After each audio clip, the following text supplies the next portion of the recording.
छोटा सा प्रयोग करते हैं। समझो कि तुम घर के अंदर हो और तुम्हारे सामने दो अलग अलग कमरे हैं। एक कमरा उज्जवल, साफ, रंग बिरंगा और ऊर्जा से भरा हुआ है। जैसे ही तुम वहां प्रवेश करते हो तुम्हें एक अलग ही एहसास होता है। तुम्हारा मूड अपने आप बेहतर हो जाता है। तुम्हारे अंदर एक ऊर्जा आती है जो तुम्हें प्रेरित करती है कि हाँ, मैं कुछ कर सकता हूँ, मैं आगे बढ़ सकता हूँ। दूसरा कमरा सोचो, धीमी रोशनी, धूल भरा, थोड़ा सा अव्यवस्थित और वहाँ का वातावरण भारी और उदासी से भरा हुआ है। तुम बस वहाँ खड़े होकर महसूस करते हो कि ये जगह ही नकारात्मक ऊर्जा से भरी हुई है। तुम्हें वहाँ से निकलने का मन करता है। तुम्हारा मन अपने आप प्रतिक्रिया करता है और तुम्हें यह एहसास होता है कि वातावरण तुम्हारे मूड और सोच पर कितना असर डालता है। अब सोचो, हर इंसान के अंदर भी यही होता है। हर इंसान के अंदर दो कमरे होते हैं, एक सकारात्मक और एक नकारात्मक। सकारात्मक कमरा छोटा भी हो सकता है, लेकिन अगर तुम उसे पोषण देते हो, उसकी देखभाल करते हो, पानी देते हो, ध्यान रखते हो, तो वो धीरे धीरे बड़ा हो जाता है। और नकारात्मक कमरा अपने आप बड़ा हो जाता है। अगर तुम उसे नजरअंदाज करते हो, उसे नियंत्रित नहीं करते, तो वो हावी हो जाता है। हर इंसान के अंदर ये संघर्ष होता है और यही कारण है कि कभी कभी हम महसूस करते हैं कि जीवन इतना कठिन है। क्यों? क्योंकि हम अपनी ऊर्जा, अपना ध्यान और अपना फोकस उस छोटी सकारात्मकता को नहीं देते, लेकिन नकारात्मकता अपने आप बढ़ जाती है। तुम्हारे अंदर का नकारात्मक पक्ष बहुत शक्तिशाली होता है। वो राक्षस की तरह है जो छोटी छोटी चीज़ों से भी खुश नहीं होता। अगर तुम्हारे जीवन में कुछ भी अच्छा चल रहा है, वो हमेशा वो चीज़ दिखाता है जो गलत है। तुम्हारी गलतियों को उजागर करता है, तुम्हारे आत्मविश्वास को चोट पहुंचाने की कोशिश करता है। लेकिन तुम्हारे अंदर जो छोटा सा सकारात्मक बीज है वो एक बच्चे की तरह है, छोटा, नाजुक और पोषण की जरूरत है उसे। अगर तुम उसे पोषण देते हो, प्रशिक्षित करते हो और रोज याद दिलाते हो कि हाँ, मैं सकारात्मक हो सकता हूँ, मैं बढ़ सकता हूँ, तो धीरे धीरे वो पक्ष बड़ा हो जाता है। और जब वो बड़ा हो जाता है तो तुम्हारे जीवन में कुल मिलाकर बदलाव आता है। मैं अक्सर खुद भी नोटिस करता हूँ कि सकारात्मक रहना इतना आसान नहीं है। कभी कभी जीवन इतना जटिल लगता है कि तुम सोचते हो कि बस सब कुछ नकारात्मक है, लेकिन ये केवल तुम्हारी धारणा है। तुम्हारे अंदर का मानसिक दृष्टिकोण तय करता है कि तुम क्या देखोगे, कैसी प्रतिक्रिया करोगे और अपनी ऊर्जा का उपयोग कैसे करोगे। अगर तुम में ये अवेयरनेस है कि हर इंसान के अंदर ये संघर्ष होता है, तो तुम अपनी भावनाओं और सोच को बेहतर तरीके से संभाल सकते हो। तुम ये महसूस करोगे कि अगर तुम सकारात्मक पक्ष को पोषण नहीं दोगे, तुम्हारे नकारात्मक पक्ष का नियंत्रण अपने आप बढ़ जाएगा और तुम्हें जीवन में केवल नकारात्मकता ही दिखाई देगी। सोच कर देखो, अगर तुम्हारे जीवन में एक ब्रेकअप हुआ है, एक असफलता हुई है या तुम्हारे लक्ष्य पूरे नहीं हो रहे, तो तुम्हारे पास दो विकल्प हैं। पहला विकल्प ये कि तुम अपने आप को सही ठहराते हो, पीड़ित बन जाते हो और बस नकारात्मकता में छोड़ देते हो कि सब कुछ गलत है। दूसरा विकल्प ये कि तुम अपने अंदर की छोटी सकारात्मकता को पोषण देते हो, अपनी ऊर्जा को संरेखित करते हो और धीरे धीरे देखोगे कि छोटी छोटी सकारात्मक क्रियाएं और सोच तुम्हारे जीवन में बड़ा बदलाव लाती हैं। अब एक और उदाहरण सोचो। समझो तुम्हारे अंदर एक छोटा सा विचार है कि मैं अपने स्किल को सुधारूंगा, मैं सीखूंगा, मैं आगे बढ़ूंगा लाइफ में, लेकिन तुम्हारा नकारात्मक पक्ष कहता है कि अरे यार, ये सब समय बर्बाद है, तुम असफल हो जाओगे, किसी काम के नहीं हो। तो ऐसे में अगर तुम अपने सकारात्मक पक्ष को पोषण नहीं दोगे तो तुम उसकी सुनोगे। लेकिन अगर तुम छोटी छोटी मेहनत करते हो, पढ़ाई करते हो, अभ्यास करते हो, स्किल सुधारते हो, तो धीरे धीरे तुम्हारे सकारात्मक बच्चे को वृद्धि मिलेगी और वो तुम्हारे अंदर हावी हो जाएगा और फिर नकारात्मकता अपने आप कम हो जाती है, क्योंकि सकारात्मक पक्ष मजबूत होता है। मुझे याद है एक बार मुझे भी लगा कि जीवन बहुत भारी है। मैं सोच रहा था कि यार, सब कुछ गलत हो रहा है मेरी लाइफ में, लेकिन फिर मैंने अपनी दैनिक दिनचर्या में छोटी छोटी सकारात्मक क्रियाएं शामिल की, जैसे आभार व्यक्त करना यानी ग्रेटिट्यूड करने की प्रैक्टिस, आत्मचिंतन और दैनिक पुष्टि।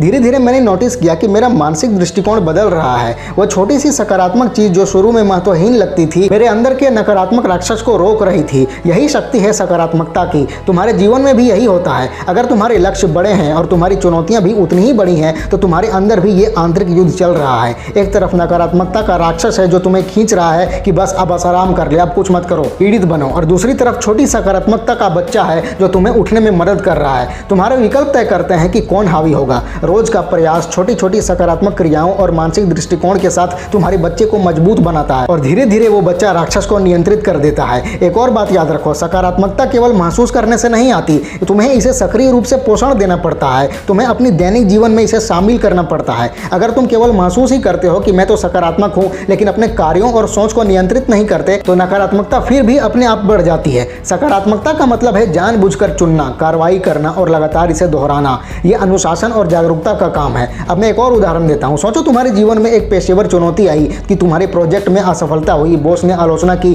और तुम्हें लग रहा है कि सब कुछ अब खत्म हो गया। तुम्हारे अंदर का नकारात्मक राक्षस बोलता है कि बस अब तुम्हारा करियर खत्म, अब कुछ भी नहीं कर सकते तुम। लेकिन तुम्हारे सकारात्मक बच्चे का काम है तुम्हें याद दिलाना कि हाँ, ये एक असफलता है, लेकिन मैं सीख सकता हूँ, मैं सुधार सकता हूँ खुद को और बेहतर बना सकता हूँ खुद को। तुम्हारी एक्टिविटीज, अतिरिक्त सीखना, स्किल डेवलपमेंट, लगन तुम्हारे सकारात्मक बच्चे को बढ़ने में मदद करती हैं। धीरे धीरे वो राक्षस सिकुड़ता है और तुम्हारे अंदर का आत्मविश्वास और सकारात्मकता हावी हो जाती है। हमारे जीवन का यह सिद्धांत हर पहलू में लागू होता है। रिश्ते, स्वास्थ्य, फाइनेंशियल, करियर, हर जगह तुम्हारे अंदर एक आंतरिक युद्ध चल रहा है और हर जगह तुम्हारा विकल्प तय करता है कि तुम सकारात्मकता को पोषण दोगे या नकारात्मकता को अनुमति दोगे। एक और बात याद रखना, सकारात्मकता का विकास धीरे धीरे होता है। जैसे एक बच्चे को पढ़ने में समय लगता है, वैसे ही तुम्हारे सकारात्मक विचारों और क्रियाओं को निरंतरता चाहिए। तुम्हें धैर्य और लगन चाहिए, लेकिन एक बार वह मजबूत हो गया तो तुम्हारे जीवन में कुल मिलाकर बदलाव आता है। अब बात करते हैं एक और महत्वपूर्ण बात की। सकारात्मकता और विकास केवल आंतरिक से नहीं आता, तुम्हारे वातावरण का भी असर होता है। जैसे तुमने पहले प्रयोग में देखा कि उज्जवल और सकारात्मक वातावरण तुम्हारे मूड और ऊर्जा को बेहतर करता है।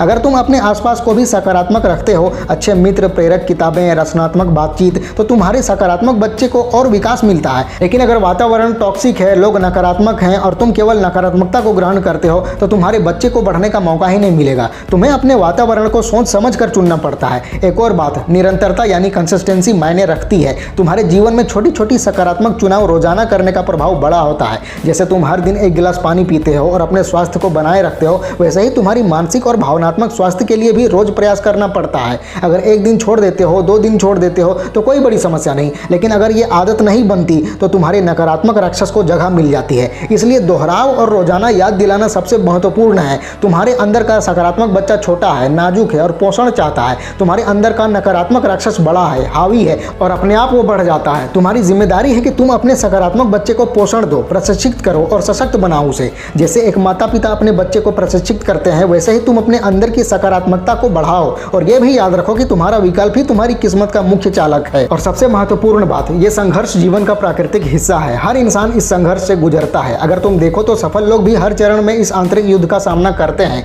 केवल फर्क यह है कि वे अपने सकारात्मक पक्ष को लगातार पोषण देते हैं, नकारात्मक को नियंत्रित करते हैं। और तुम भी यही कर सकते हो। तुम्हारे जीवन की गुणवत्ता इस बार पर निर्भर करती है कि तुम अपने आंतरिक बच्चे और राक्षस को कैसे संभालते हो। तो भाई आज का संदेश सरल है, तुम्हारे अंदर 2 शक्तियां हैं, एक नकारात्मक राक्षस और एक सकारात्मक बच्चा। तुम्हारा विकल्प है कि तुम किस पक्ष को पोषण दोगे। अपनी रोजाना की क्रियाओं, मानसिक दृष्टिकोण और वातावरण को सोच समझ कर नियंत्रित करके तुम अपने सकारात्मक बच्चे को बढ़ा सकते हो। धीरे धीरे तुम्हारे जीवन का कुल वातावरण बदल जाएगा और तुम्हारा मानसिक दृष्टिकोण हावी सकारात्मक हो जाएगा। ये तुम्हारे लिए एक याद दिलाने वाला संदेश है कि सकारात्मकता आसान नहीं होती, लेकिन संभव है। तुम्हें बस प्रयास और जागरूकता चाहिए। और जैसे जैसे तुम इसे लगातार अभ्यास में लाओगे, तुम देखोगे कि तुम्हारे जीवन में चुनौतियों के बावजूद तुम एक मजबूत और सकारात्मक इंसान बन गए हो।